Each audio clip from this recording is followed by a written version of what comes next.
وعلم آدم الاسماء کلھا، اور اللہ نے سکھا دیے آدم کو تمام کے تمام نام۔ اب اس میں بھی ایک رائے تو یہ ہے، بلکہ اس میں تقریباً اجماع ہے مفسرین کا، کہ اس سے مراد ہے تمام اشیاء کے نام، اور تمام اشیاء کے نام سے مراد ہے ان کی حقیقت کا علم۔ ہیومن نالج جو ہے، اگر آپ اس کا تجزیہ کریں گے تو وہ یہی ہے کہ انسان ایک چیز کو پہچانتا ہے، پھر اس کے لیے ایک نام رکھتا ہے یا کوئی ٹرم اس کے لیے قائم کرتا ہے۔ اس نام یا ٹرم اور اس کے حوالے سے، اصطلاح کے حوالے سے بہت سے حقائق کو اپنے ذہن کے اندر محفوظ کرتا ہے۔ تو گویا کہ ان علمہ آدم الاسماء کلھا، تمام نام سکھا دیے کل مادی کائنات کے اندر جو کچھ وجود میں آنے والا تھا، ان سب کی حقیقت سے پوٹینشلی حضرت آدم کو آگاہ کر دیا۔ یہ پوٹینشل علم ہے، ہیومن نالج، جو ایکوائرڈ نالج ہے، جو انسان کو سم اور بسم اور اپنے اس دماغ کے کمپیوٹر کے ذریعے سے حاصل ہوتا ہے۔ ایک ہے ریویلڈ نالج جو اللہ وحی کے ذریعے سے بھیجتا ہے، ایک ہے ایکوائرڈ نالج، انسان خود علم حاصل کرتا ہے۔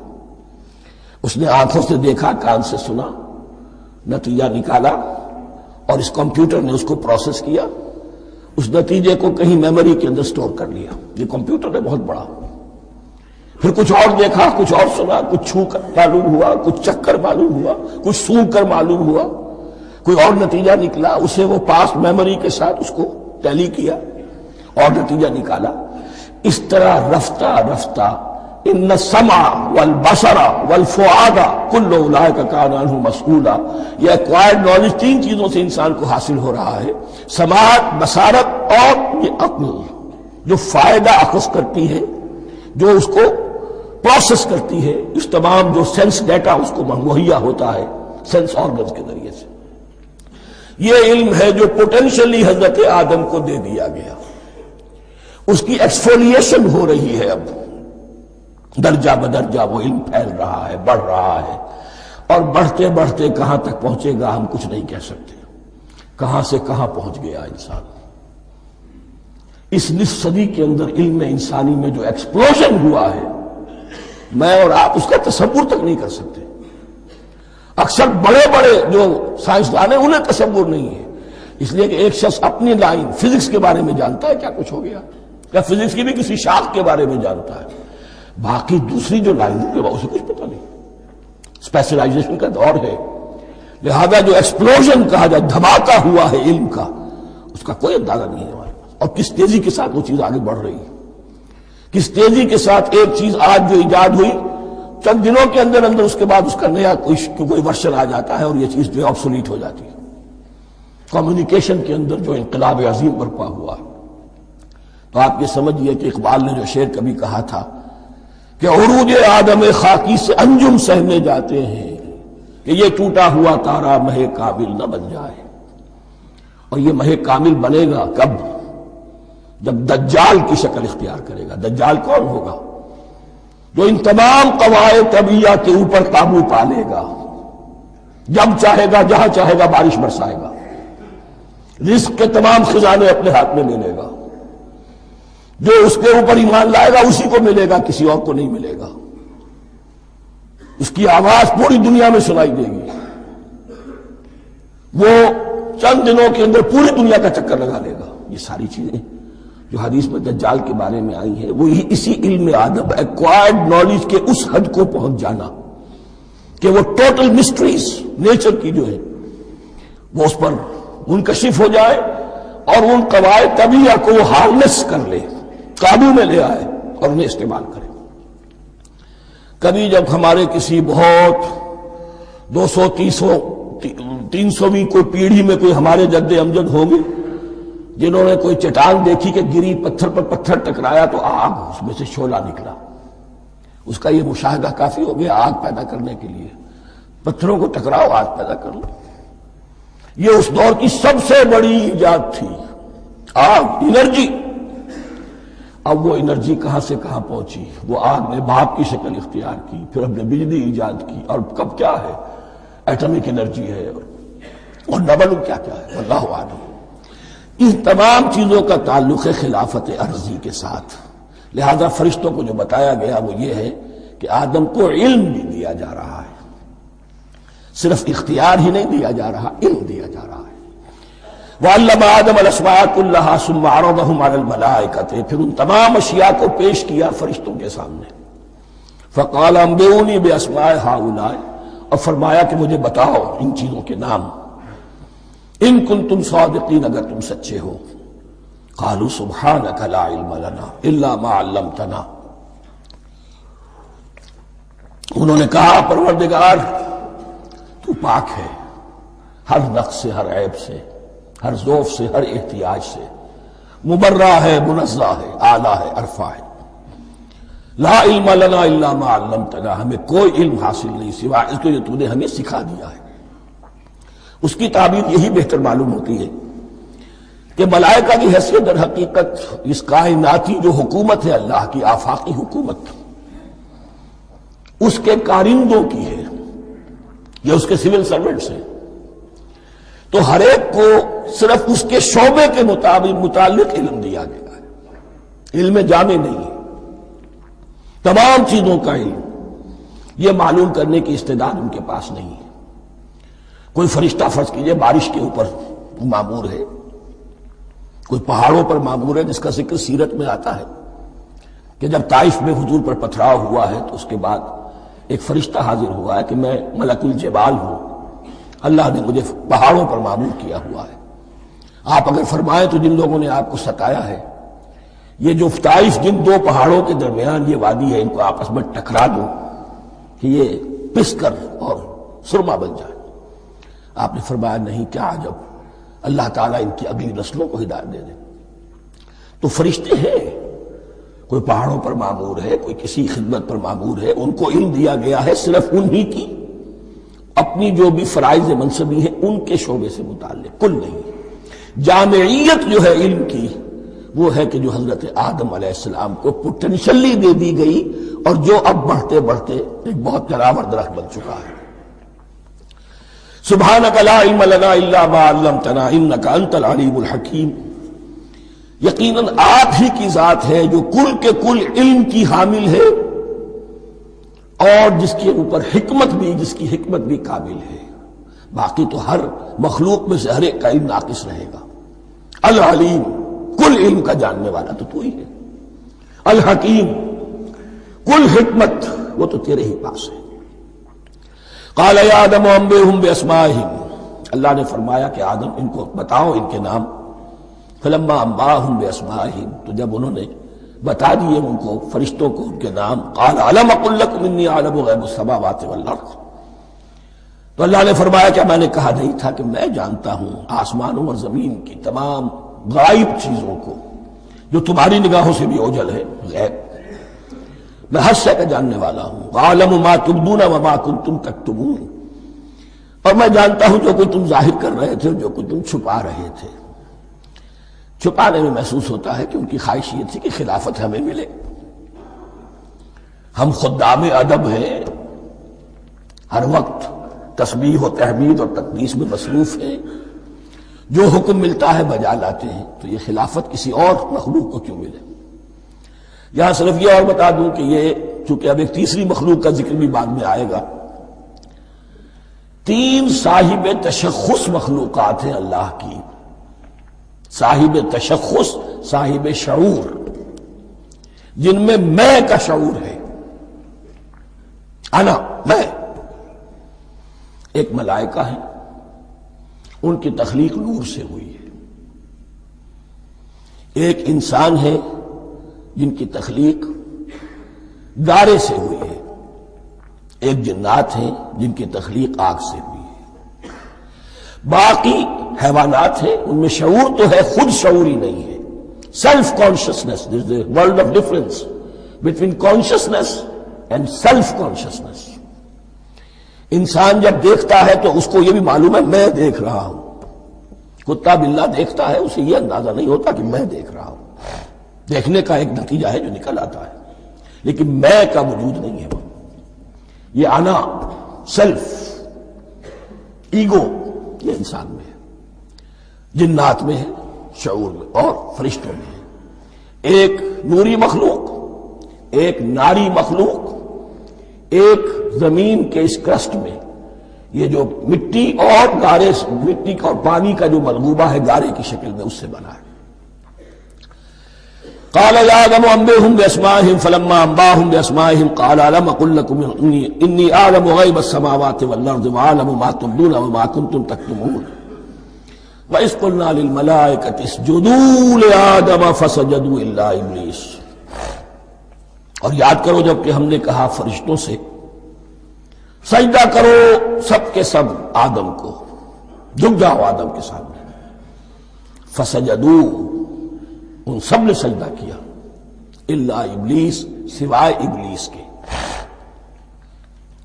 پہلی بات تو یہ سمجھیے کہ تمام ملائکہ کے سجدے کی ضرورت کیا تھی؟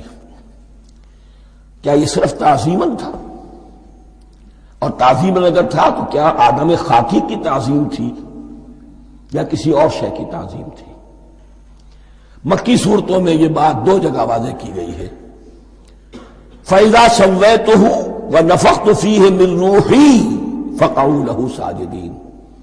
جب میں اس آدم کی تخلیق مکمل کر لوں اور اس میں اپنی روح میں سے پھونک دوں تب گر پڑنا اس کے سامنے سجدے میں. تعظیم اگر ہے تو آدم خاکی کی نہیں ہے، اس کے اندر جو ڈیوائن ایلیمنٹ ہے، جو ڈیوائن سپارک ہے، جو روح ربانی ہے، میری روح، اس کی ہے. اور نمبر دو، اس کی حکمت کیا ہے، علت کیا ہے، غرض و غایت کیا ہے؟ جیسا کہ میں نے عرض کیا، اس کائنات کی اس حکومت کے کارندے تو وہ ہیں. خلیفہ بنایا جا رہا انسان کو، جب تک یہ ساری سول سروس اس کے تابع نہ ہو خلافت کیسے کرے گا؟ دیکھیے میں جانا چاہتا ہوں، چوری کرنے کے لیے جانا چاہتا ہوں، راستے میں کتنے فیکٹرز ہوں گے، کتنے فزیکل فینومینا ہوں گے. میں چلنا چاہتا ہوں، میں زمین کو دھکیلتا ہوں، زمین مجھے دھکیلتی ہے، زمین مجھے نہ دھکیلے تو میں کیسے چلوں گا؟ یہ پوری کائنات جو ہے، یہ جب ہم کو ارادہ کرتے ہیں اور کوئی فیل کرتے ہیں تو اس فیل کے پورے ہونے میں، اس کے ظہور میں نہ معلوم کون کون سے ایلیمنٹس ہیں، کون کون سی فورسز آف دی نیچر ہیں جو ہمارے ساتھ موافقت کرتی ہے تو ہم وہ کام کر سکتے ہیں. اور ان سب پر فرشتے مامور ہیں، ہر ایک کی اپنی ڈومین ہے. اگر وہ تابع نہ ہوں تو خلافت کی کوئی معنی نہیں. خلافت دی گئی ہے، یہ ادھر جانا چاہتا ہے جانے دو، یہ نماز کے لیے مسجد میں جانا چاہتا ہے جانے دو، یہ چوری کے لیے نکلا ہے نکلنے دو. اس لیے کہ اس کو جو اختیار دیا گیا ہے، اس کے اختیار کے استعمال میں یہ تمام جو قوتیں ہیں وہ اس کے ساتھ موافقت کرتی ہیں، تب اس کا کوئی ارادہ، وہ اچھا ہو یا برا، وہ پایہ تکمیل کو پہنچ سکتا ہے. یہ گویا کہ سبارڈینیشن اس کے لیے سمبل کہ تمام فرشتوں کو جھکا دیا گیا. البتہ اس آیت میں ایک مغالطہ پیدا ہوتا ہے، الا ابلیس، سوائے ابلیس کے. مغالطہ یہ پیدا ہوتا ہے کہ شاید وہ بھی فرشتہ تھا، اس لیے کہ حکم تو فرشتوں کو دیا گیا تھا. پھر نوٹ کیجئے، اس سے پہلے، بہت پہلے سورہ کہف نازل ہو چکی ہے، اور سورہ کہف میں فرما دیا گیا ہے کان من الجن ففسق عن امر ربی. وہ جن تھا، بس اس نے سرکشی کی اپنے رب کے حکم سے. فرشتے کی شان یہ نہیں ہے، وہ اللہ کے کسی حکم کی سرتابی نہیں کرتا. لا یعصون اللہ ما امرہم ویفعلون ما یؤمرون. وہ اللہ کے کسی حکم کی نافرمانی نہیں کرتے اور جو حکم ملتا ہے بجا لاتے. یہ جنات کے اندر اختیار تھا، جیسے اختیار انسانوں کو دیا گیا ہے. جنات میں نیک بھی ہیں، بد بھی ہیں، اعلیٰ بھی ہیں، ادنا بھی ہیں، جیسے انسانوں میں. لیکن یہ عزازیل جو جن تھا، علم اور عبادت دونوں کے اعتبار سے بہت بلند ہو گیا تھا، اور یہ فرشتوں کا یوں سمجھیے کہ ہم نشین، فرشتوں کے ساتھ اس طور سے شامل. جیسے بہت سے انسان بھی اگر اپنی بندگی میں، زہد میں، عبادت میں، نیکی میں ترقی کریں تو ان کا ملائے اعلیٰ کے ساتھ، عالم ارواح کے ساتھ، عالم ملائکہ کے ساتھ ایک رابطہ قائم ہوتا ہے. اسی طریقے سے وہ جو عزازیل تھا، جن ہونے کے باوجود اپنی نیکی، عبادت، پارسائی اور اپنے علم میں فرشتوں سے بہت آگے تھا، اس لیے معلم الملکوت کی شکل اختیار کر چکا تھا، اس کو اپنی زوم تھا۔ یہ بات جیسا کہ میں نے عرض کیا 7 مرتبہ قرآن میں یہ بات آئی ہے، قصہ ابلیس و آدم، کہ فرشتوں کو حکم ہوا کہ سجدہ کرو، سب جھک گئے، ابلیس نے سجدے سے انکار کر دیا 7 مرتبہ۔ یہ 7ویں مرتبہ ہے جو ہم پڑھ رہے ہیں، مصحف میں پہلی مرتبہ آ رہا ہے، ترتیب نزول میں 7ویں مرتبہ آ رہا ہے۔ یہ آدم و ابلیس کا قصہ اس سے آگے سورہ اعراف میں آئے گا، پھر سورہ ہجر میں آئے گا، سورہ بنی اسرائیل میں آئے گا، سورہ کہف میں آئے گا، سورہ طٰہٰ میں آئے گا، سورہ صاد میں آئے گا، 6 مرتبہ مکی قرآن میں، 1 مرتبہ یہاں۔ تو یہاں اشارہ نہیں کیا، اس لیے مغالطہ ہو سکتا ہے، لیکن یہ کہ سورہ کہف میں آپ کو بتا چکا ہوں، کان من الجن ففسق عن امر ربی، اس نے اپنے رب کے حکم سے سرتابی کی۔ نام اس کا عزازیل تھا، ابلیس اس کا صفاتی نام ہے اب، اس لیے کہ اب لسیبلسو کے معنی ہوتے ہیں مایوس ہو جانا، یہ اللہ کی رحمت سے بالکل مایوس ہے، اور مایوس جو ہو جائے وہ شیطان ہو جاتا ہے۔ اب میرا تو چھٹکارا نہیں ہے، جتنوں کو برباد کر سکوں کروں، میری تو عاقبت خراب ہو چکی ہے، جتنوں کو اپنے ساتھ، ہم تو ڈوبے ہیں سلم، تم کو بھی لے ڈوبیں گے۔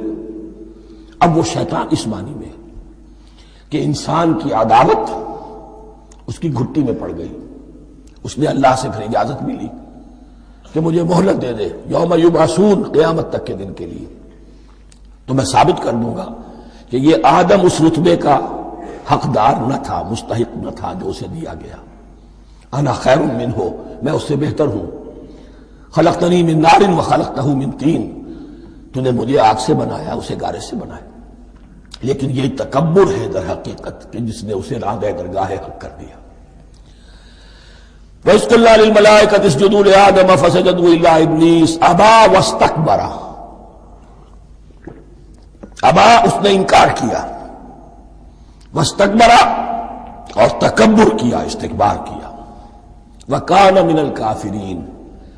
کانا عربی زبان میں 2 طرح کا ہوتا ہے، تامہ، ناقصہ۔ ایک معنی یہ ہو سکتے ہیں کہ ہو گیا، اب اپنے اس استکبار اور انکار کی وجہ سے کانا من الکافرین، وہ کافروں میں سے ہو گیا۔ ایک کانا تامہ ہوتا تھا ہی کافروں میں سے، یعنی اس کے اندر سرکشی چھپی ہوئی تھی، اب ظاہر ہو گئی۔ یہ معاملہ ہوتا ہے، کسی شخص کی بدنیتی اس کے اوپر پردے پڑے رہتے ہیں نیکی کے، زہد کے، کسی خاص وقت میں آ کر وہ ننگا ہو جاتا ہے، اور جو اس کے اندر تھا اصل، اس کی حقیقت، وہ سامنے آ جاتی ہے۔ اس کا امکان ہے، تو دونوں معنی اس کے ہو سکتے ہیں۔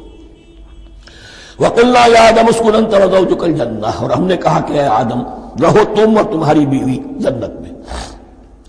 اب یہ جنت کون سی ہے؟ اکثر حضرات کے نام کے نزدیک یہ جنت کہیں آسمان ہی میں تھی، آسمان ہی میں حضرت آدم کی تخلیق ہوئی۔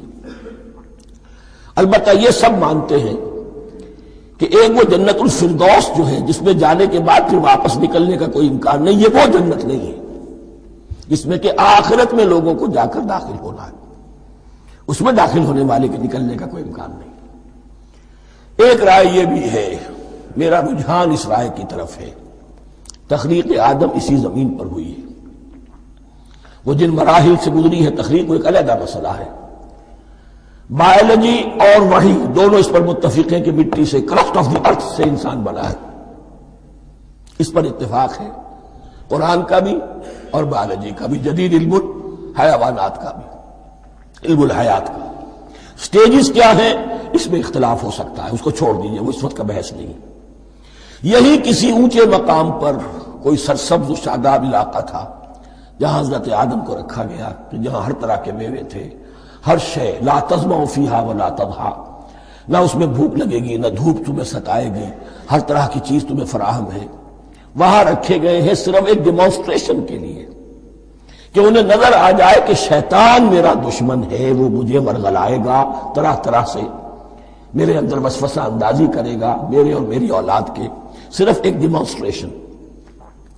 اس کی مثال یوں سمجھیے کہ سلیکشن تو ہو گیا، سی ایس پی گریڈ میں کوئی شخص آ گیا ہے، لیکن اب وہ سول سروس اکیڈمی میں رکھا جا رہا ہے، تو یہ کوئی اکیڈمی ہو سکتا ہے اسی زمین پر ہو، صرف بتانا یہ تھا کہ تمہیں معلوم ہو جائے کہ یہ شیطان تمہارا دشمن ہے۔ اس لیے کہ اس میں جو ایک لفظ حبوط کا آ رہا ہے، وہ حبوط صرف ایک ہی معنی میں نہیں ہوتا، دوسری معنی میں بھی ہے۔ واللہ عالم، یہ چیزیں پھر متشابہات میں رہیں گی، اس لیے ان کے بارے میں کوئی ایک رائے دوسری رائے، اس کے لیے ذہن سے عقل سے بات کر کے ایک یا دوسری رائے اختیار کر سکتے ہیں۔ وَقُلْنَا يَا آدَمُ اسْكُنْ أَنْتَ وَزَوْجُكَ الْجَنَّةَ، اور ہم نے کہا کہ رہو اے آدم تم بھی اور تمہاری بیوی بھی باغ میں، اس باغ میں، الجنہ اس باغ میں، گویا کہ اشارہ کیا جا رہا ہے۔ وَكُلَا مِنْهَا رَغَدًا حَيْثُ شِئْتُمْ، اور کھاؤ اس میں سے با فراغت جہاں سے چاہو، ہر طرح کا پھل ہے کھاؤ۔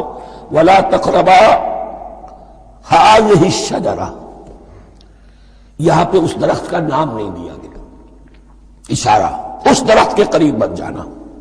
فَتَكُونَا مِنَ الظَّالِمِينَ، تو تم ظالموں میں سے ہو جاؤ گے، تم حد سے گزرنے والوں میں سے ہو جاؤ گے۔ اب اس کی بھی حکمت سمجھیے کہ چونکہ ڈیمانسٹریشن کرانی ہے کہ تمہیں کسی چیز سے، ہزار چیزیں مباح ہیں دنیا میں، چند چیزیں پینے کی حرام ہیں، اب تم اگر ان ہزار مباح چیزوں کو چھوڑ کر حرام چیز کو پیتے ہو تو یہ تمہارا اختیار ہوا، جبکہ اللہ تعالیٰ نے مباحات کا دائرہ بہت وسیع رکھا ہے۔ جس سے چاہو چند رشتے ہیں جو بیان کر دیے گئے، یہ حرام ہے، محرمات ہے، ابدیہ ہیں، ان سے تو شادی نہیں ہو سکتی، باقی کسی مسلمان عورت سے دنیا کے کسی کونے میں وہ شادی کر سکتے، کروڑوں کے آپشنز آپ کے لیے خالی کھلے ہیں، لیکن پھر بھی انسان شادی نہ کرے، زنا کرے، یہ گویا کہ اس کی اپنی خباثت نفس ہے۔ ایک نہیں، دو دو، تین تین، چار چار تک شادی کرو، اجازت ہے تمہیں۔ تو اس اعتبار سے مباحات، اب یہ پورا باغ تمہارے لیے مباح ہے، بس ایک درخت ہے، اس کے پاس نہ جانا، اور درخت کا نام لینے کی کوئی ضرورت نہیں، تو آزمائش تھی نا، صرف ایک آزمائش اور اس کی ڈیمانسٹریشن۔ فَأَزَلَّهُمَا الشَّيْطَانُ عَنْهَا، تو پھسلا دیا ان دونوں کو شیطان نے اس درخت کے بارے میں۔ اب وہ کس کس طریقے سے پھسلایا، یہ بھی جیسا کہ میں نے عرض کیا 6 مرتبہ چونکہ یہ قصہ آ چکا ہے، اس کی آپ کو سورہ طٰہٰ میں تفصیل ملے گی، کس کس طریقے سے پھسلایا اور اس بات کے لیے تیار کیا۔ فَأَخْرَجَهُمَا مِمَّا كَانَا فِيهِ، تو نکلوا دیا ان دونوں کو اس کیفیت میں سے جس میں کہ وہ تھے، وہ کیفیت کہ نہ کوئی مشقت ہے، نہ کوئی محنت ہے، اور انسان کو ہر طرح کا اچھے سے اچھا پھل مل رہا ہے، تمام ضروریات فراہم ہیں، اور خاص کوئی حلہ جنت ہے جس کا کہ لباس بھی عطا کیا گیا ہے۔ لیکن ان کیفیات سے اب نکال کر، اب جسے آپ کہیں گے بیٹر فیکٹس آف لائف، اچھا اب جاؤ، یہ ڈیمانسٹریشن کرنی تھی، ہو گئی۔ شیطان تمہارا دشمن ہے، تمہارا اور تمہاری نسل کا، شیطان لعین، اور وہ تمہیں پھسلائے گا جیسے آج پھسلایا ہے۔ تم آگاہ رہنا اس کی شرارتوں سے۔ ان الشیطان لکم عدو فاتخذوہ عدوا، یہ شیطان تمہارا دشمن ہے، اسے اپنا دشمن ہی سمجھو۔ لیکن یہ ہے کہ اگر کچھ لوگ اسے دوست بنا لیں، اس کے ایجنٹ بن جائیں، اس کے کارندے بن جائیں، یہ ان کا چوائس ہے جس کی سزا انہیں ملے گی۔ فَأَخْرَجَهُمَا مِمَّا كَانَا فِيهِ وَقُلْنَا اهْبِطُوا بَعْضُكُمْ لِبَعْضٍ عَدُوٌّ، اور ہم نے کہا اترو، تم سب ایک دوسرے کے دشمن ہوگے۔ اب یہ چونکہ جمع کا صیغہ آیا ہے، ایک دوسرے کے دشمن ہوگے، تو ایک دشمنی تو شیطان اور آدم اور ذریت آدم کی ہے، ایک اور دشمنی بھی ہے جو انسان میں مرد اور عورت کے مابین ہے۔ عورت بھی پھسلاتی ہے، غلط راستے پر ڈالتی ہے، مرد عورتوں کو گمراہ کرتے ہیں، عورتیں مردوں کو گمراہ کرتی ہیں۔ قرآن مجید میں کہا گیا یا ایھا الذین آمنوا ان من ازواجکم واولادکم عدوا لکم فاحذروہم، اہل ایمان چوکنے رہو، چوکس رہو، تمہاری بیویوں اور اولاد میں سے تمہارے دشمن ہیں، بچ کر رہو، کیپ الرٹ، کہیں ان کی محبت تمہیں راہ حق سے منحرف نہ کر دے۔ تم ایک اچھا کام کرنا چاہتے ہو، بیوی رکاوٹ بن گئی، بیوی کو اچھا کام کرنا چاہتی، شوہر رکاوٹ بن گیا، تو یہ محبت نہیں ہے، یہ عداوت ہے۔ اس حوالے سے بعضکم لبعض عدو وَلَكُمْ فِي الْأَرْضِ مُسْتَقَرٌّ وَمَتَاعٌ إِلَىٰ حِينٍ، اور تمہارے لیے اب زمین میں مستقر ہے، جائے قیام ہے اور متاع ہے، ضرورت کی چیزیں ہیں ہم نے فراہم کر دی ہیں، إِلَىٰ حِينٍ، لیکن ایک وقت معین تک کے لیے، یہ ابدی نہیں ہے، ایک وقت آئے گا یہ بساط ہم لپیٹ دیں گے۔ یوم نطوی السماء کطی السجل للکتب، جس دن کہ ہم تمام فضاؤں کو اور تمام خلاؤں کو، تمام آسمانوں کو اس طرح لپیٹ لیں گے جیسے کتابوں کا طوبار لپیٹ لیا جاتا ہے۔ ایک وقت آئے گا، یہ تخلیق الی اجل مسمى ہے، الی حین ہے۔ فتلقى آدم من ربہ کلمات فتاب علیہ، تو سیکھ لیے، حاصل کر لیے آدم نے اپنے رب سے کچھ کلمات، تو اللہ نے ان کی توبہ قبول کر لی۔ اب اس کی وضاحت سورہ اعراف میں ہے۔ یہ تو چونکہ پس منظر میں وہ 2/3 قرآن موجود ہے، اس کی وضاحت کیا ہے کہ حضرت آدم میں سخت پشیمانی پیدا ہوئی ہے، میں نے کیا کیا، مجھ سے خطا سرزد ہو گئی، اللہ کے حکم کی میں نے خلاف ورزی کی، لیکن ان کے پاس الفاظ نہیں تھے کن الفاظ میں اللہ سے استغفار کریں، کن الفاظ میں اللہ سے معافی چاہے۔ اللہ کی رحمت یہ ہوئی کہ اللہ نے الفاظ انہیں خود تلقین فرما دی۔ یہ اللہ کی شان رحیمی ہے۔ اصل شے جو ہے وہ انسان کے اندر گناہ پر ندامت کا پیدا ہو جانا ہے، یہ اصل توبہ ہے۔ علامہ اقبال نے جو بڑی اپنی آغاز عنفوان شباب میں جو اشعار کہے تھے، ان میں سے ایک شعر کو سن کر پھڑک اٹھے تھے اس وقت کے اساتذہ بھی۔ موتی سمجھ کے شان کریمی نے چن لیے، قطرے جو تھے میرے عرق انفعال کے، انفعال کہتے ہیں شرمندگی کو، شرمندگی سے میری پیشانی پر جو پسینے کے قطرے نمودار ہو گئے، میرے پروردگار کو وہ اتنے عزیز ہوئے، اس نے انہیں موتی کی طرح چن لیا۔ موتی سمجھ کے شان کریمی نے چن لیے، قطرے جو تھے میرے عرق انفعال کے۔ تو فتلقى آدم من ربہ کلمات، ان پر پچھتاوا ہوا، ندامت ہوئی، اللہ نے انہیں الفاظ، وہ الفاظ کیا تھے وہ سورہ اعراف میں ہیں، ربنا ظلمنا انفسنا وان لم تغفر لنا وترحمنا لنکونن من الخاسرین، اے اللہ ہم نے اپنی جانوں پر ظلم کیا ہے، اور اگر تو نے ہمیں بخش نہ دیا اور رحم نہ فرمایا تو ہم تو خسارہ والوں میں ہو جائیں گے، تباہ ہو جائیں گے، برباد ہو جائیں گے۔ یہی پر فوری تقابل موجود ہے۔ غلطی ابلیس سے بھی ہوئی، حکم سے سرتابی ہوئی، لیکن اس پر ندامت نہیں ہوئی، تکبر کی بنا پر اور اکڑ گیا، انا خیر منہ۔ غلطی آدم سے بھی ہوئی، نافرمانی ہوئی، لیکن اس پر پشیمان ہوئے اور توبہ کی۔ وہ شیطنت ہے، یہ آدمیت ہے، ورنہ کوئی انسان گناہ سے اور معصیت سے مبرہ نہیں ہے۔ حضور کی ایک حدیث ہے، کل بنی آدم کلکم خطاؤون، کل بنی آدم خطاؤون وخیر الخطائین التوابون، آدم کے تمام اولاد، تمام انسان خطا کار ہیں، ان خطا کاروں میں بہتر وہ ہیں، اچھے وہ ہیں جو توبہ کرتے ہیں۔ تو یہاں حضرت آدم سے غلطی ہوئی، انہوں نے توبہ کی، پشیمانی ہوئی، ندامت ہوئی، اس نے کی اور اس پر جم گیا، اصرار کیا۔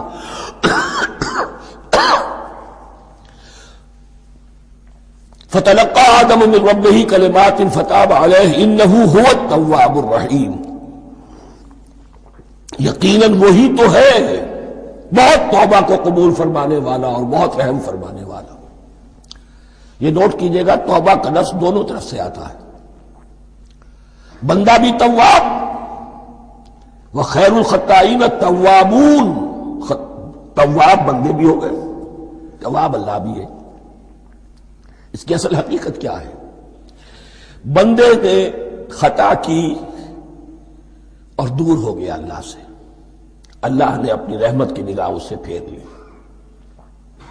بندے نے توبہ کی، اللہ پھر اپنی رحمت کے ساتھ اس کی طرف متوجہ ہو گیا۔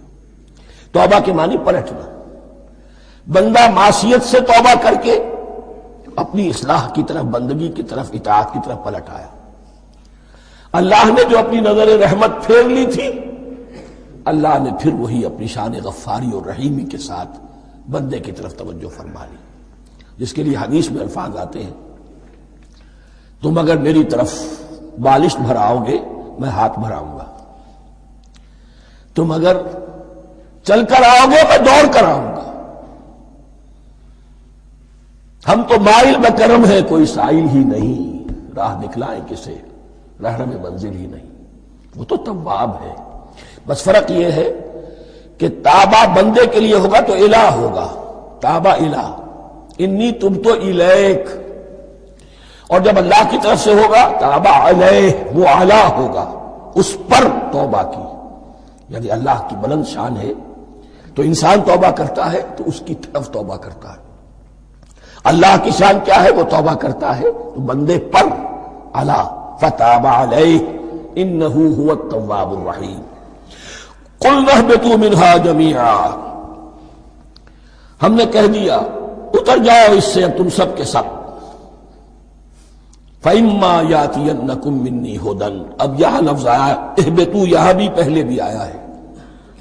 جو حضرات یہ سمجھتے ہیں کہ تخلیق آدم آسمانوں پر ہوئی ہے اور جنت بھی وہ آسمان میں ہے جہاں رکھے گئے تھے، آزمائشی یا ٹریننگ یا ڈیمانسٹریشن والی جنت، وہ یہاں حبوط کا ترجمہ کریں گے کہ آسمان سے زمین پر اترنے کا حکم دیا گیا۔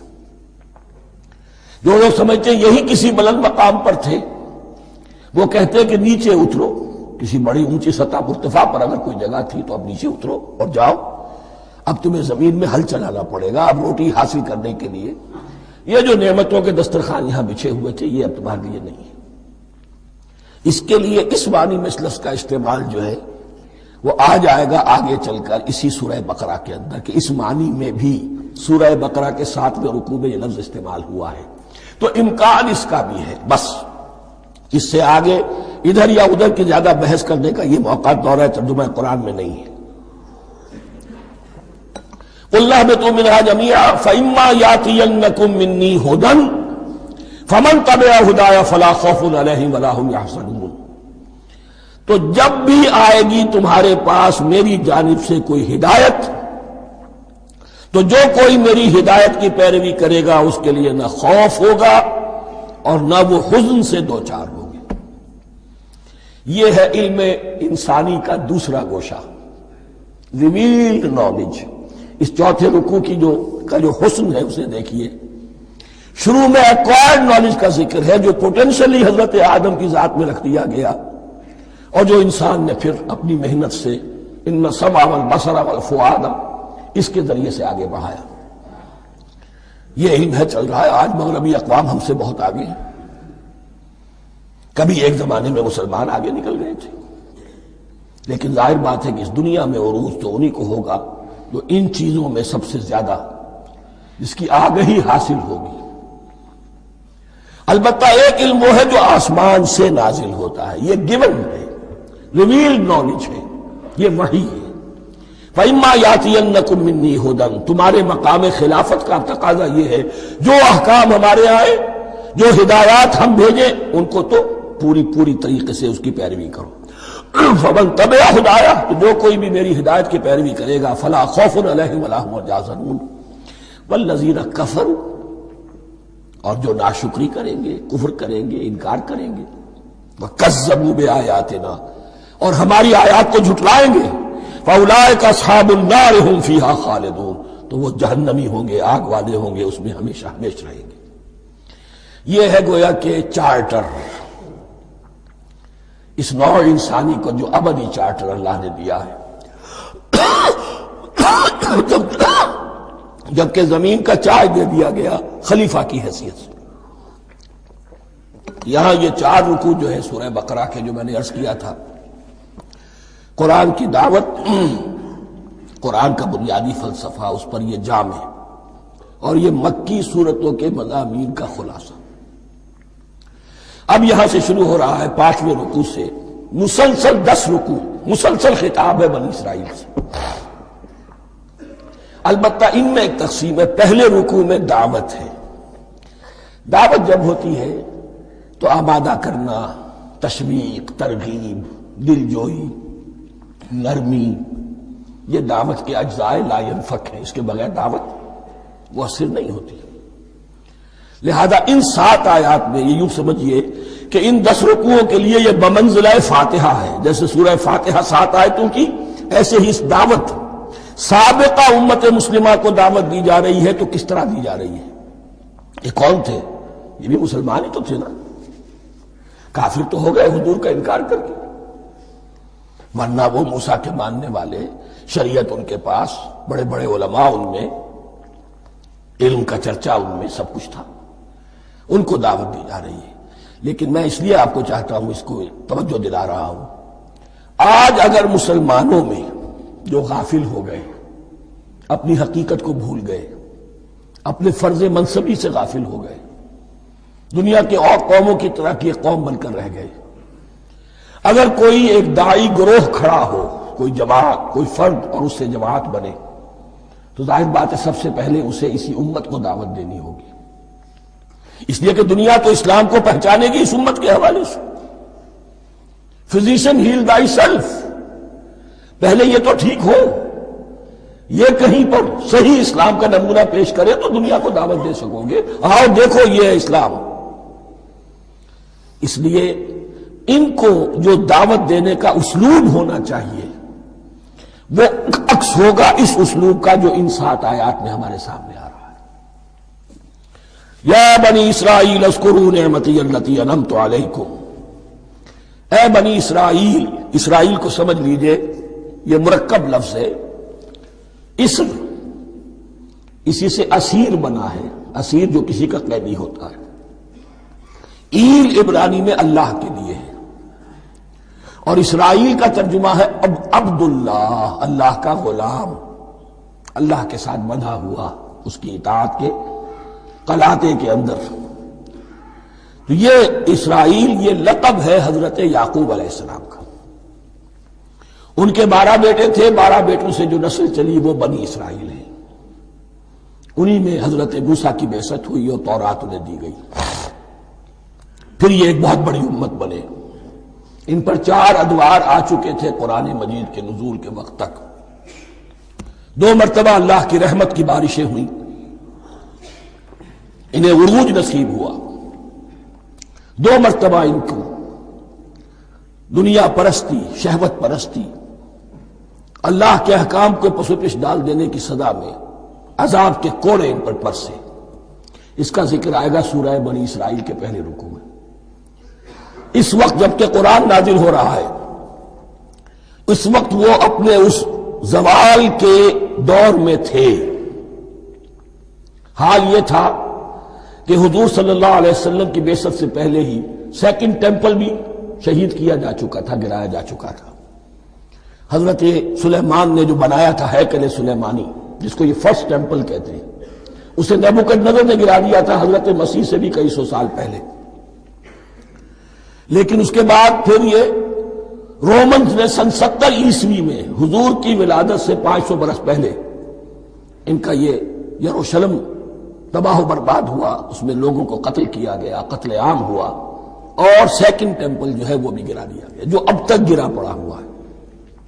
صرف ایک ویلنگ وال ہے جس کے پاس جا کر یہودی جو ہے ماتم کر لیتے ہیں، روتے ہیں، اور اب وہ بنانے پر تلے ہوئے ہیں اپنا 3rd ٹیمپل، اس کے نقشے بن چکے ہیں، بلو پرنٹ بن چکے ہیں۔ لیکن بہرحال جس وقت قرآن نازل ہو رہا تھا یہ بہت ہی پستی میں تھے۔ اس کے بارے میں فرمایا، اے بنی اسرائیل ذرا یاد کرو میرے اس انعام کو جو تم پر ہوا۔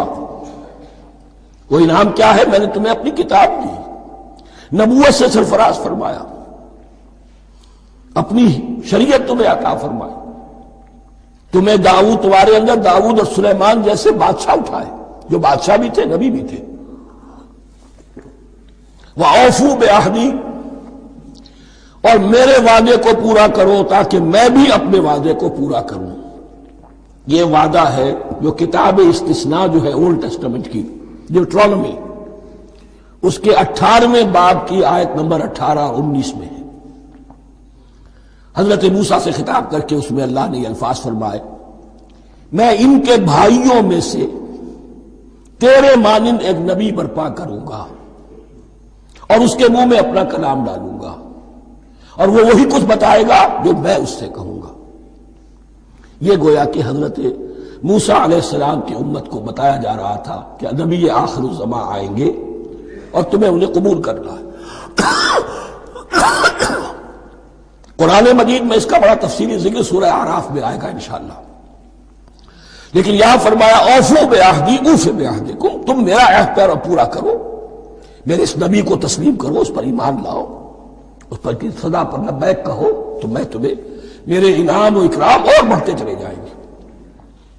وَإِيَّايَ فَارْهَبُونِ، اور صرف مجھ سے ڈرو۔ وَآمِنُوا بِمَا أَنزَلْتُ مُصَدِّقًا لِمَا مَعَكُمْ، اور ایمان لاؤ اس پر جو میں نے نازل کیا ہے، جو تمہارے پاس جو تورات ہے اس کی تصدیق کرتے ہوئے آیا ہے۔ اس کے دو معنی ہے، ایک تو قرآن تصدیق کرتا ہے تورات کی اور انجیل کی، فیہا ھدی ونور، فیہ ھدی ونور، اور دوسرے یہ کہ قرآن اور محمد صلی اللہ علیہ وسلم ان پیشین گوئیوں کے مصداق بن کر آئے ہیں جو تورات میں تھی، ورنہ وہ پیشین گوئیاں جھوٹی ثابت ہوتی۔ ان کے مصداق کون ہے؟ قرآن اور محمد صلی اللہ علیہ وسلم، یہ دونوں معنی اس کے ہیں۔ وَآمِنُوا بِمَا أَنزَلْتُ مُصَدِّقًا لِمَا مَعَكُمْ وَلَا تَكُونُوا أَوَّلَ كَافِرٍ بِهِ، اور دیکھو تم ہی سب سے پہلے ان کا کفر کرنے والے نہ بن جاؤ۔ تمہیں تو سب کچھ معلوم تھا، تم تو منتظر تھے، تم تو آخری نبی کے انتظار میں تھے اور ان کے حوالے سے دعائیں کیا کرتے تھے کہ اللہ اس نبی آخر الزمان کے واسطے سے ہماری مدد فرما اور کافروں کے مقابلے میں ہمیں فتح عطا فرما۔ یہ آئے گا آگے چل کر اسی سورہ بقرہ کے اندر۔ لیکن اب تم ہی سب سے بڑھ کر کافر ہو گئے، تم ہی سب سے بڑھ کر دشمن ہو گئے۔ وَلَا تَكُونُوا أَوَّلَ كَافِرٍ بِهِ وَلَا تَشْتَرُوا بِآيَاتِي ثَمَنًا قَلِيلًا، اور دیکھو میری ان آیات کے عوض حقیر سی قیمت قبول نہ کرو۔ یہ آیات الہیہ ہیں، ان کو رد کر رہے ہو کس لیے؟ ہماری مسندیں، ہماری حیثیت، ہماری چودراہٹیں، کہیں ان پر کوئی آنچ نہ آ جائے۔ حقیر سی چیزیں، یہ صرف اس دنیا کا سامان، اس کے سوا کچھ نہیں۔ وَلَا تَشْتَرُوا بِآيَاتِي ثَمَنًا قَلِيلًا وَإِيَّايَ فَاتَّقُونِ، اور صرف مجھ سے تقوی اختیار کرو، میرا تقوی اختیار کرو۔ وَلَا تَلْبِسُوا الْحَقَّ بِالْبَاطِلِ وَتَكْتُمُوا الْحَقَّ وَأَنْتُمْ تَعْلَمُونَ، اور نہ گڈمڈ کرو حق کے ساتھ باطل کو، اور بس چھپاؤ حق کو، ذرا حالانکہ تم جانتے ہو۔ یہ بات اچھی طرح نوٹ کر لیجیے، جانتے بوجھتے کرنا، ایک ہے مغالطے میں کرنا، وہ ضلالت ہے، گمراہی ہے۔ ایک جان بوجھ کر کرنا، حق کو پہچان کر اسے رد کرنا، یہ پھر اللہ تعالیٰ کے غضب کو دعوت دینا ہے، wrath of اللہ، اس کے غضب کو دعوت دینا ہے کہ حق کو پہچان کر اس کی نفی کی جائے۔ وَأَنْتُمْ تَعْلَمُونَ، علماء یہود قرآن مجید میں آگے چل کر آئے گا، ایسے پہچانتے تھے محمد کو اور قرآن کو جیسے اپنے بیٹوں کو، یعرفونہ کما یعرفون ابناہم، ایسے پہچانتے جیسے اپنے بیٹوں کو۔ وَأَقِیمُوا الصَّلَاةَ وَآتُوا الزَّکَاةَ، دیکھو نماز قائم کرو، زکوٰۃ ادا کرو۔ وَارْکَعُوا مَعَ الرَّاکِعِینَ، اور جھکنے والوں کے ساتھ جھکو۔ یہ اول تو رکوع کو انہوں نے اپنے ہاں سے خارج کر دیا تھا، ثانیاً باجماعت نماز ان کے ہاں ختم ہو گئی تھی۔ وَارْکَعُوا مَعَ الرَّاکِعِینَ، جماعت باجماعت نماز کی طرف اشارہ ہے۔ أَتَأْمُرُونَ النَّاسَ بِالْبِرِّ وَتَنْسَوْنَ أَنفُسَكُمْ، کیا تم لوگوں کو نیکی کا حکم دیتے ہو، تقوی کی، پارسائی کی تعلیم دیتے ہو؟ میں کہہ رہا ہوں نا کہ اصل میں مخاطب کون ہے؟ علماء یہود۔ اس آیت سے ثابت ہو گیا عالم ہمارا بھی جب بھی کھڑا ہوگا اونچے سے اونچا آواز کہے گا، اعلیٰ سے اعلیٰ بات کہے گا۔ اکثر و بیشتر کا حال یہ ہے کہ ان کا اپنا کردار دیکھیے تو کوئی مناسبت ہی نہیں اس سے کہ جو وہ کہہ رہا ہے، جو لوگوں کو دعوت دے رہا ہے اس پر خود عمل نہیں۔ تو یہی در حقیقت علماء یہود کا کردار بن چکا تھا۔ اتامرون الناس بالبر وتنسون انفسکم، کیا تم لوگوں کو نیکی کا حکم دیتے ہو اور خود اپنے آپ کو بھول جاتے ہو؟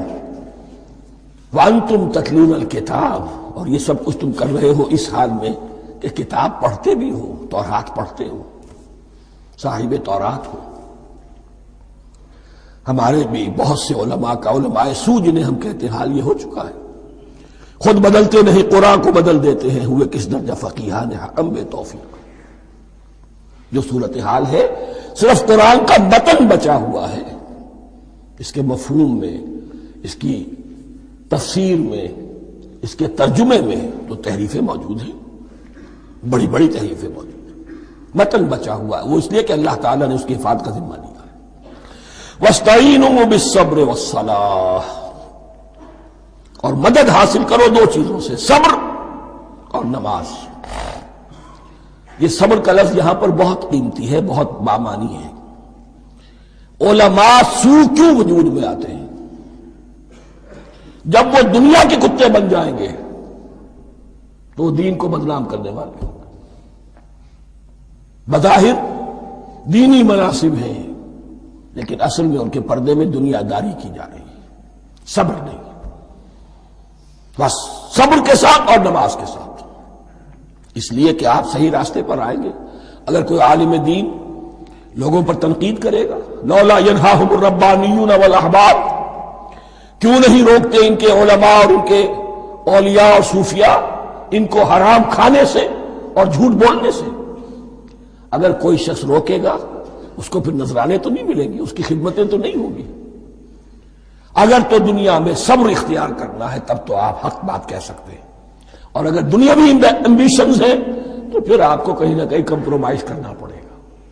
وَاسْتَعِینُوا بِالصَّبْرِ وَالصَّلَاةِ، صبر اور نماز۔ وَإِنَّهَا لَكَبِیرَةٌ، اور یقیناً یہ بہت بھاری شے ہے، بہت بھاری شے ہے۔ عام طور پر خیال یہ ہے کہ انہا کی ضمیر صرف صلاۃ کی طرف جاتی ہے، نماز بہت بھاری ہے۔ ایک رائے یہ ہے کہ نہیں، یہ پورے طرز عمل کی طرف جا رہی ہے، یہ طرز عمل کہ خود صبر کرو، اس دنیا میں صبر کرو، دنیا اور دنیا کے متعلقات میں کم سے کم پر قانے ہو جاؤ، اور حق کا بول بالا کرنے کے لیے میدان میں آ جاؤ، یہ طرز عمل۔ اور اس میں پھر نماز، الصلاۃ عماد الدین۔ وَإِنَّهَا لَكَبِيرَةٌ إِلَّا عَلَى الْخَاشِعِينَ،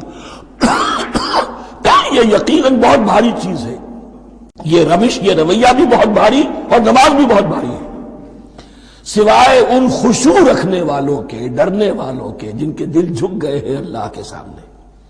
الَّذِينَ يَظُنُّونَ أَنَّهُم مُّلَاقُو رَبِّهِمْ، جنہیں یہ یقین ہے کہ انہیں اپنے رب سے ملاقات کرنی ہے، جیسا کہ میں نے شروع میں توجہ دلائی تھی، وَبِالْآخِرَةِ هُمْ يُوقِنُونَ، یہ ایمان بالآخرت ہے جو انسان کو سیدھا رکھتا ہے عمل کے میدان میں۔ الَّذِينَ يَظُنُّونَ أَنَّهُم مُّلَاقُو رَبِّهِمْ وَأَنَّهُم إِلَيْهِ رَاجِعُونَ، اور جنہیں یہ یقین ہے کہ بالآخر اسی کی طرف ہمیں لوٹنا ہے۔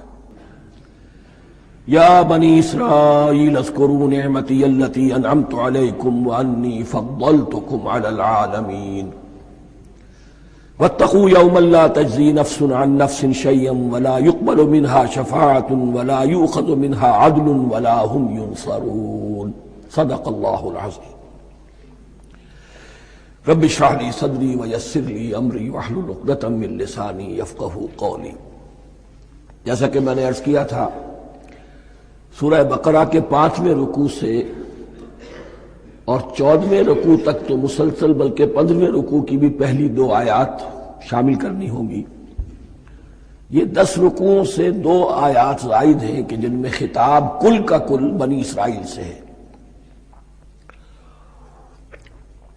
البتہ اس میں یہ فرق ہے کہ پہلا رکوع جو ہے وہ ان کو دعوت پر مشتمل ہے، نبی اکرم صلی اللہ علیہ وسلم پر ایمان لانے کی پرزور دعوت۔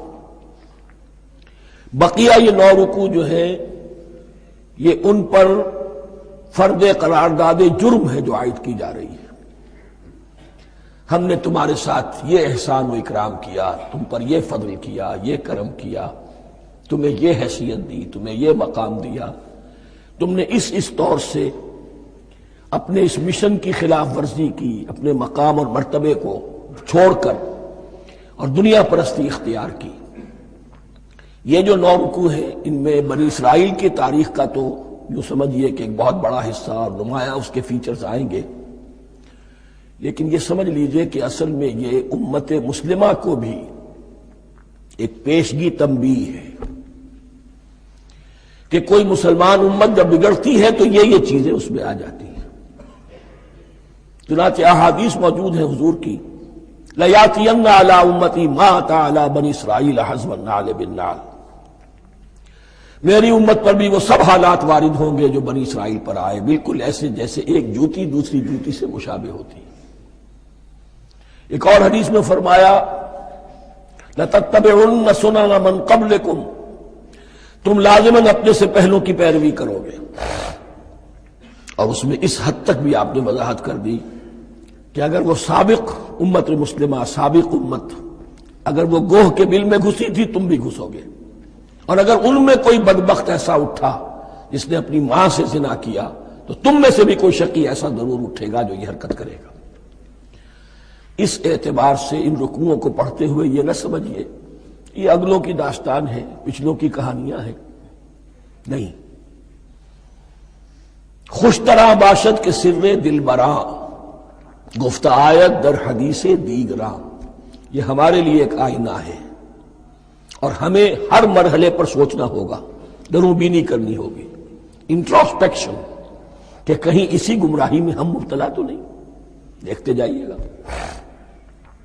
دوسرا نقطہ پہلے سے یہ سمجھ لیجئے، یہ جو 2 آیتیں میں نے چھٹے رکوع کی تلاوت کی ہیں، بعین ہی یہی 2 آیتیں 15ویں رکوع میں آئیں گی، اور اس کو یوں سمجھیے کہ یہ 2 بریکٹس ہیں، 9 رکوعوں کا مضمون ان 2 بریکٹس کے درمیان ہے۔ یہ 2 آیتیں یہاں سے بریکٹ شروع ہو رہی ہیں، وہ 2 آیتیں ان پر بریکٹ ختم ہو رہی ہیں، بعین ہی وہی آیات۔ ایک آیت میں تو شوشے کا بھی فرق نہیں، دوسری آیت میں صرف ترتیب بدلی ہے، مضمون وہی ہے۔ اس کے مابین جو کچھ ہے، اس سے باہر یہ جو 5واں رکوع تھا، اس کے مضامین گویا کہ ضرب کھا رہے ہیں بریکٹ کے اندر کے سارے مضامین سے۔ یہ حساب کا بہت ہی عام فہم سا قاعدہ ہے، بریکٹ کے باہر کوئی رقم لکھی ہوئی ہے جس کے بعد کوئی زبر، کوئی جمع یا تفریق اگر نہیں ہے تو وہ ضرب کھائے گی، بریکٹ کے اندر جتنی بھی ویلیوز ہیں ان کے ساتھ ضرب کھائے گی۔ تو گویا کہ ہر قدم پر حضور پر دعوت، ایمان لانے کی دعوت اس پورے معاملے میں موجود ہے، اس لیے کہ اس میں بعض آیتیں ایسی آ گئی ہیں، ایک زیادہ نمایاں ایک کم نمایاں، جن سے کچھ لوگوں کو مغالطہ ہوا یا کچھ لوگوں نے فتنہ پیدا کیا جان بوجھ کر۔ یہ فتنہ ایک بار پیدا ہوا تھا اکبر کے زمانے میں، دین الہی کی شکل میں، کہ صرف خدا کو مان لینا، آخرت کو مان لینا اور نیک اعمال کرنا نجات کے لیے کافی ہے، کسی رسول پر ایمان لانا ضروری نہیں ہے۔ یہ صوفیاء میں بھی یہ فتنہ بہت بڑے پیمانے پر آیا۔ مسجد مندر ہکڑو نور، مسجد میں اور مندر میں ایک ہی نور ہے، سب مذاہب ایک ہی ہے، سارا فرق جو ہے شریعتوں کا ہے، عبادت کی ظاہری شکل کا ہے، وہ ہے رسولوں سے متعلق۔ رسولوں کو بیچ میں سے نکال دیجئے تو یہ دین الہی رہ جائے گا، اللہ کا دین۔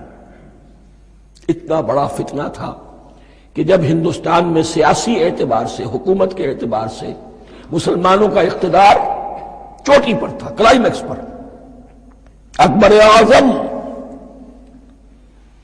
اس وقت یہ دین الہی کا فتنہ اٹھا کہ دین محمدی کا اب دور ختم ہو گیا، وہ 1000 سال کے لیے تھا، 1000 سال پورے ہو گئے، اب الف ثانی ہے، دوسرا 1000 سال ہے، اس کے لیے نیا دین ہے، اسے دین اکبری بھی کہا گیا اور دین الہی بھی کہا گیا۔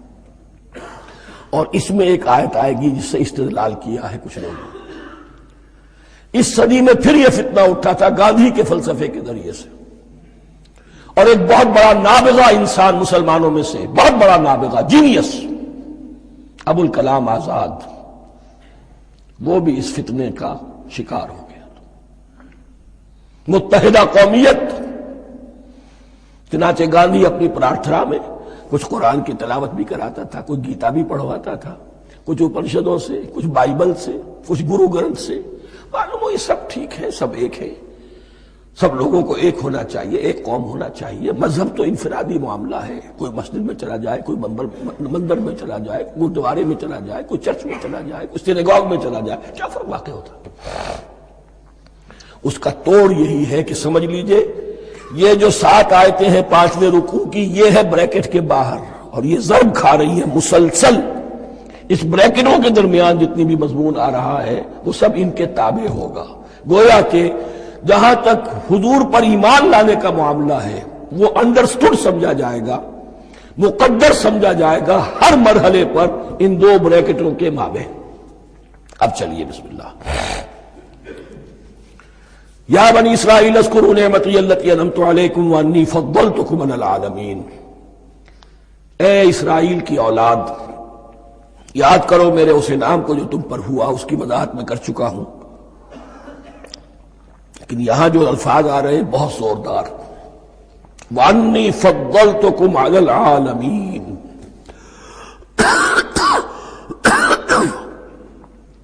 میں نے تمہیں فضیلت عطا کی تمام جہانوں پر۔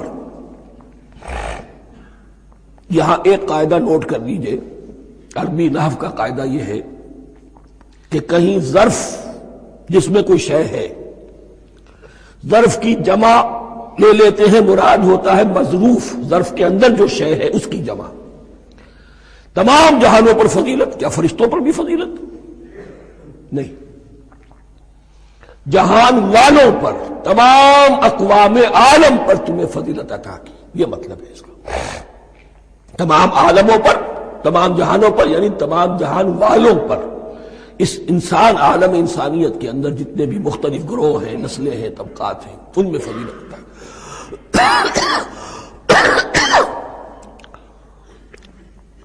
واتقوا یوما لا تجزی نفس عن نفس شیئا، میں عرض کر چکا ہوں، اب تیسری مرتبہ پھر عرض کر رہا ہوں، اصل شیخ آخرت،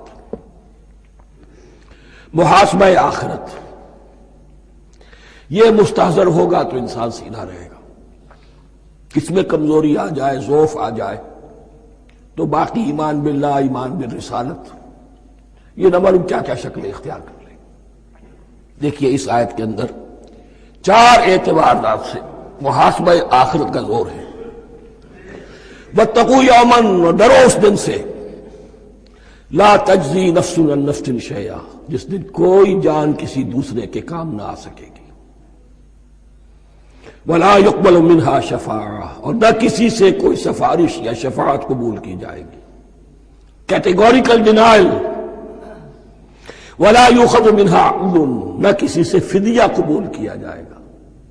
ولا هم ينصرون، اور نہ انہیں کوئی مدد مل سکے گی۔ ہم نے طرح طرح کے عقیدے، شفاعت باطلہ کا تصور، اہل عرب سمجھتے تھے ہمیں یہ فرشتے جو ہے خدا کی بیٹیاں ہیں، یہ لات اور منات اور عزا، ہم نے ان کے بت بنا رکھے ہیں، پوچھتے ہیں یہ اپنے ابا جان سے اللہ کی بیٹیاں ہیں نا، لاڈلی بیٹیاں، چھڑا لیں گے ہمارے ہاں بھی تصور ہے اولیاء اللہ چھڑا لیں گے۔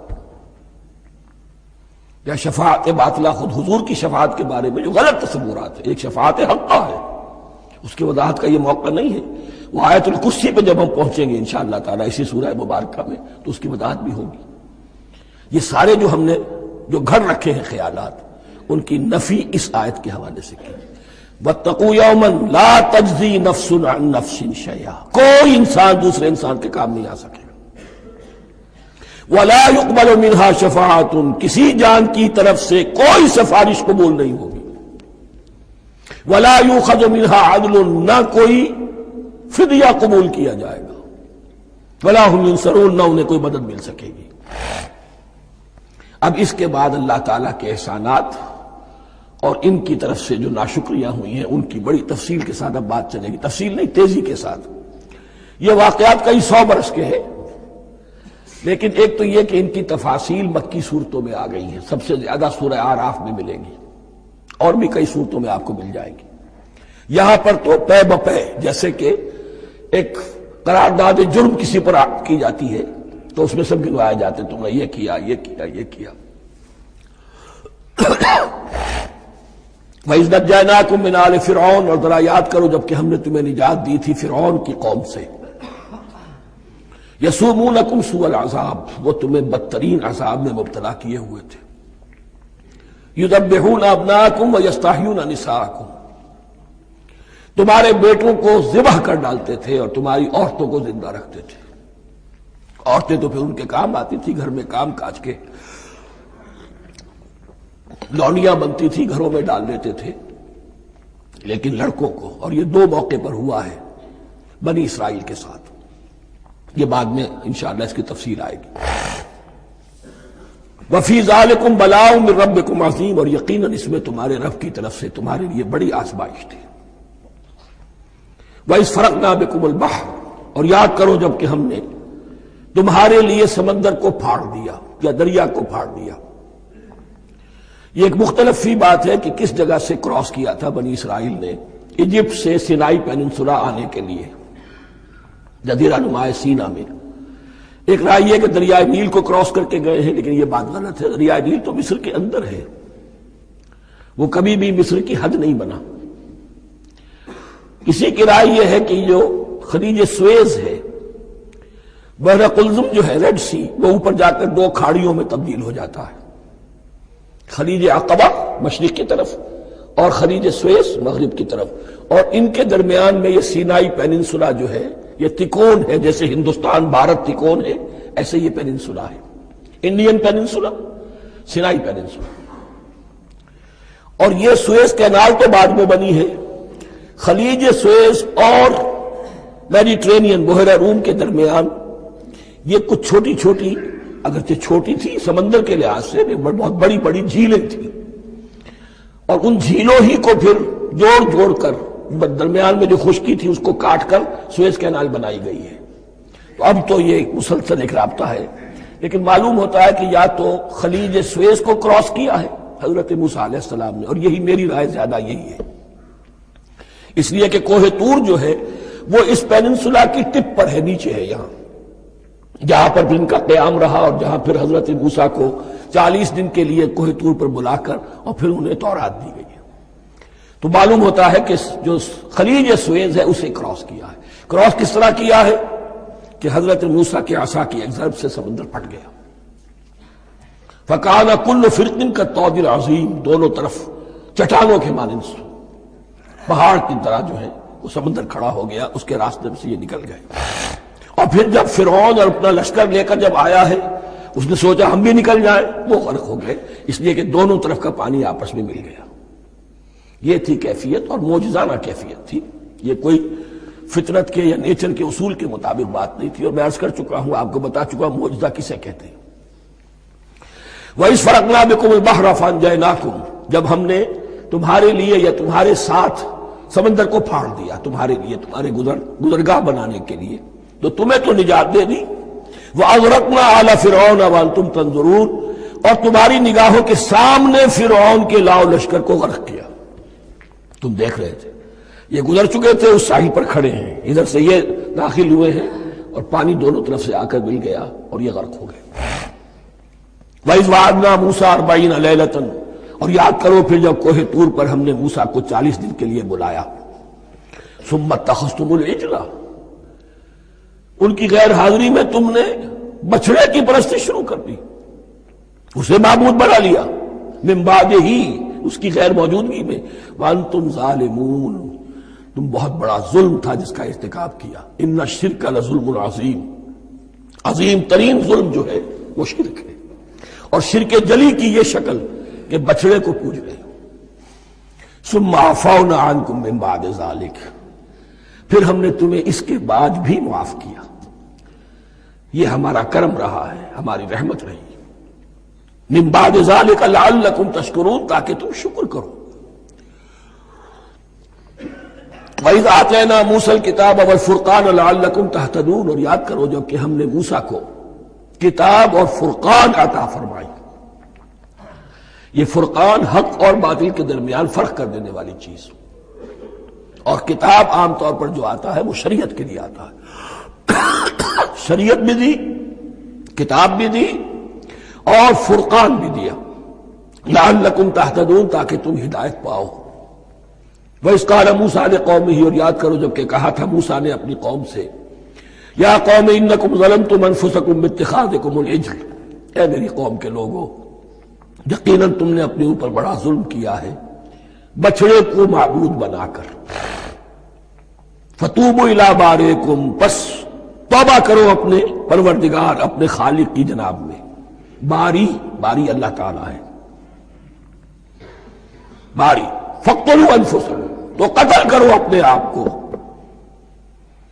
یہ چیز جو ہے تورات میں تفصیل سے آئی ہے، قرآن میں نہیں ہے۔ اسی اعتبار سے میں نے آپ کو بتایا تھا کہ تورات کا مطالعہ اس اعتبار سے مفید ہے کہ بہت سے واقعات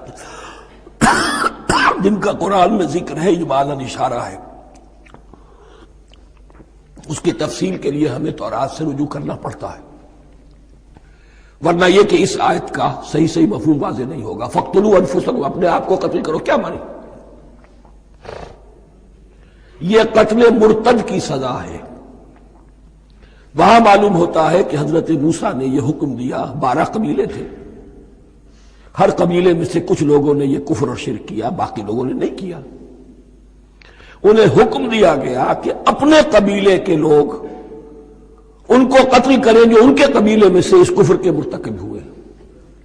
انفسکم سے مراد یہ اپنے قبیلے کے لوگوں کو تم قتل کرو، اس لیے کہ قبائلی زندگی جو ہوتی ہے آپ کو معلوم ہے، اس میں کوئی اور قبیلہ ہاتھ لگا دے تو قبائلی عصبیت بھڑک اٹھے گی۔ 70,000 یہودی قتل ہوئے،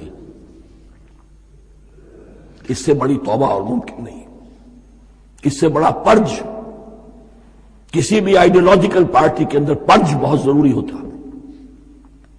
کچھ لوگ آ گئے ایک نظریے کو قبول کر کے، رفتہ رفتہ نظریہ اوجل ہو گیا، کچھ مفادات، کچھ چودراہٹیں یہ مقدم ہو گئی، اسی سے جماعتیں خراب ہوتی ہیں، غلط راستے پہ پڑ جاتی ہیں، تحریکیں بھٹک جاتی ہیں۔